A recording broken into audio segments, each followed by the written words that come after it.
जब सुने के होई भोजपुरी गाना बस बजे के चाही गाना।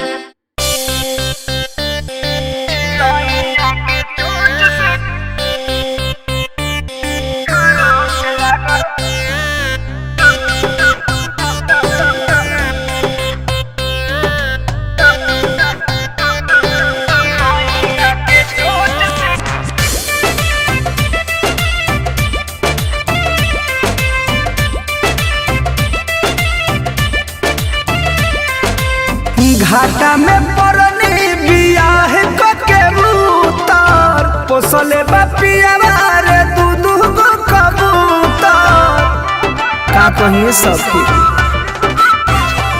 हाँ घाटा में परनी बियाह के उतार पोसले बापिया रे दूध गो कबूतर तना चरावे धके साड़ी के पलेट पर चिरैया के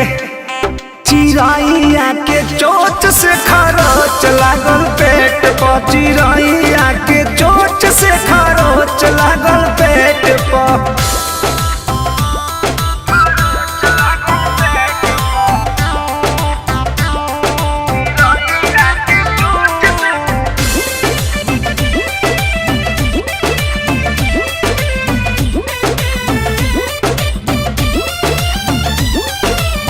अगुआ बतैल से टाप हटे रेलिया के ओइनी तो देखनी धंधा कोइले बाबा हेलिया के का कहिए सखी बड़ी दिक्कत में हो गई। अगुआ बतैल से टाप हटे रेलिया के ओइनी तो देखनी धंधा कोइले बाबा हेलिया के सस्ता के सौदा भेटाइल महंगा रेट पर चिरैया के चोच से खरोच लागल पेट पर चिरैया के चोच से खरोच लागल पेट पर माई।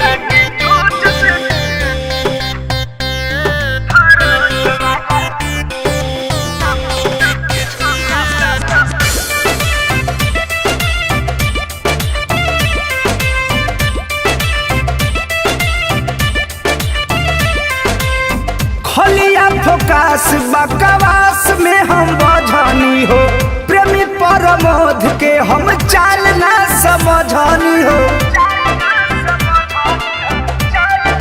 ए सखी खलिया फोकास बकवास में हम बझनी हो संतोष रंजीत के हम चाल ना समझनी हो।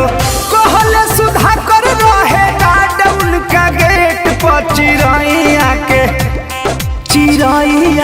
चोट से खरोच लागल पेट पर चिरैया के चोट से खरोच लागल पेट पर दैया रे दैया।